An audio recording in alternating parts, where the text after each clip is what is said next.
안녕하세요. 교정과 원장 장홍익입니다. 교정치료는 더 예뻐지기 위해서 또는 더 예쁜 치아를 만들기 위해서 치아를 오래 쓰기 위해서 환자분들에게 추천됩니다. 그런데 모든 환자분들이 꼭 교정치료를 해야 될까요? 만약에 교정치료가 불필요하거나 하면 오히려 안 좋은 경우도 있을까요? 그래서 오늘은 교정치료를 고려하실 때 추천하지 않는 케이스들을 한번 얘기해 보려고 합니다. 먼저 비추천하는 분 첫 번째는 남들보다 충치가 잘 생기는 분이거나 구강관리에 신경 쓰기 힘드신 분입니다.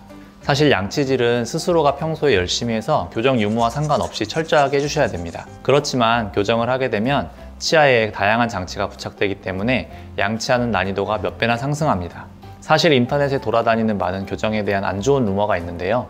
예를 들어 교정 치료를 했더니 치아가 다 상해서 나중에 보철 치료를 해야 됐다, 잇몸이 주저앉았다 등등 무서운 얘기가 많죠. 하지만 교정 치료를 했다고 해서 치아가 상하거나 잇몸이 절대 상하지 않는다고 학술적으로는 이미 밝혀져 있습니다. 다만 치아에 치석이나 플라그가 다량 남아있게 되면 교정을 받지 않더라도 이것들이 충치나 잇몸병을 유발할 수 있는데요. 즉 교정 치료로 기존에 있던 충치나 잇몸 질환의 속도가 더 증가할 수 있게 되는 거죠. 때문에 교정 치료를 받으시는 분들께는 저희가 첫째도 둘째도 양치질을 매우 강조하고 있습니다. 따라서 본인이 남들보다 충치가 더 잘 생기는 것 같고 구강위생관리에 집중하기가 어려운 상태라면 교정치료를 잠시 미루거나 더 집중할 수 있는 시기에 하시는 것을 권장합니다. 두 번째로는 일상이 너무 바쁘고 시간이 없는 분들입니다. 속된 말로 귀차니즘이 하늘을 찌르는 분들이죠. 사실 이 부분은 앞서 말씀드렸던 양치질과도 일맥상통하는 부분이 있습니다. 안 그래도 귀찮은 양치질이 교정을 시작하면 더 귀찮아지거든요. 교정치료는 매일 해야 되는 양치뿐만이 아니라 한 달에 한두 번 정기적으로 치과에 내원해서 체크를 받고 상황에 따라 고무줄도 갈아 끼우고 치료도 받고 해야 됩니다. 대부분의 환자분들은 저희들이 안내드리는 내원 시기를 아주 잘 맞춰서 잘 오세요. 그런데 아주 간혹 6개월에 한 번 아니면 1년에 몇 번 이렇게 오시는 분들도 있습니다. 이런 분들은 치아가 움직이게 할 수 있는 충분한 시간도 부족하고 또 환자분들도 치료에 집중하시기가 어렵기 때문에 교정치료가 제대로 진행되지 않을 수 있습니다. 따라서 지금 내가 한 달에 한두 번 시간 내기도 어려울 정도로 바쁘다면 여유로운 시간대로 치료를 잠시 연기하시는 것이 좋을 수도 있습니다. 세 번째는 치료 방식에 너무 많은 제한을 요구하시는 경우입니다. 치료 계획을 본인이 스스로 세우시려는 환자분들이죠.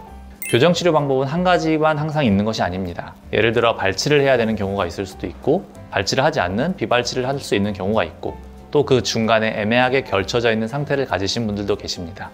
이런 경우에는 치료 계획과 목표를 세울 때에 환자분들의 요구를 듣고 어떤 방법이 더 좋을지 치료 방법과 전략을 선택하게 됩니다. 하지만 그것도 치료를 위해서는 어느 정도 허용되는 범위 안에서만 가능합니다. 예를 들어 돌출입이 너무 심하거나 턱이 너무 작아서 위아래 치아가 아예 맞아지지 않는 상황인데도 스크류는 신기 싫다, 발치도 안 하고 싶다, 사랑니도 아플 것 같다 빼지 못하겠다고 하시면 발치를 꼭 해야 되는 상황에서 아예 치료가 불가능할 수 있습니다. 이런 현실적이지 않은 목표를 정해놓게 되면 교정치료를 올바르게 진행하기가 어렵기 때문에 교정치료를 추천하지 않습니다.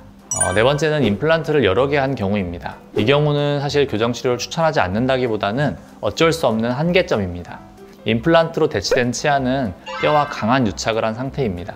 즉 쉽게 말해 임플란트와 뼈가 붙어 있어서 아무리 강한 교정력을 부여하더라도 임플란트는 조금도 움직이지 않는다는 것입니다. 특히나 임플란트를 여러 개 한 경우에는 치료 계획이 더 복잡해지거나 경우에 따라서는 기존에 했던 임플란트 보철물을 새로운 치아 위치에 맞추어서 다시 만들어야 될 수도 있습니다. 교정치료를 먼저 받으면 임플란트를 더 좋은 위치에 식립할 수 있게 되고요.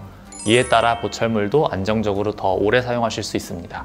또한 다른 부위가 문제가 되어 보철이나 임플란트 치료를 받아야 되는 상황이 생기더라도 이미 배열이 완벽한 상태에서 치료를 하는 것이기 때문에 항상 최적 상태로 치료를 하실 수 있는 큰 장점이 있겠습니다. 따라서 임플란트를 해야 되는 분이라면 꼭 한 번쯤 내 치열이 괜찮은지 고민을 해보셔야 됩니다. 한 개라도 임플란트를 심게 되면 그 뒤로는 교정치료의 난이도가 많이 상승하기 때문에 임플란트 계획이 있으시다면 수술 전에 꼭 치열을 가지런하게 배열한 다음에 임플란트를 식립하시는 것을 권장드립니다. 간혹 환자분들과 상담을 하다 보면 교정만으로는 해결하기 어려운 부분을 원하시거나 특정 치료 방법만을 고집하시거나 성형외과적인 접근까지 필요한 부분을 또 원하시는 분들도 있습니다. 하지만 교정은 더 예쁜 치아를 완성시키는 어떻게 보면 전체적인 심미의 일부분이기 때문에 교정 전문이라고 해도 무조건적으로 환자분들에게 교정만을 권장하지는 않습니다. 잘못된 계획으로 인한 교정은 오히려 환자분들에게 독이 될 수도 있기 때문이죠. 오늘은 치아 교정을 비추천하는 경우에 대해서 설명드렸습니다. 영상이 도움이 되셨다면 구독과 좋아요 부탁드릴게요. 다음에도 더 좋은 영상으로 찾아뵙겠습니다. 감사합니다. For your better life, 팩트는 퍼펙트 치과.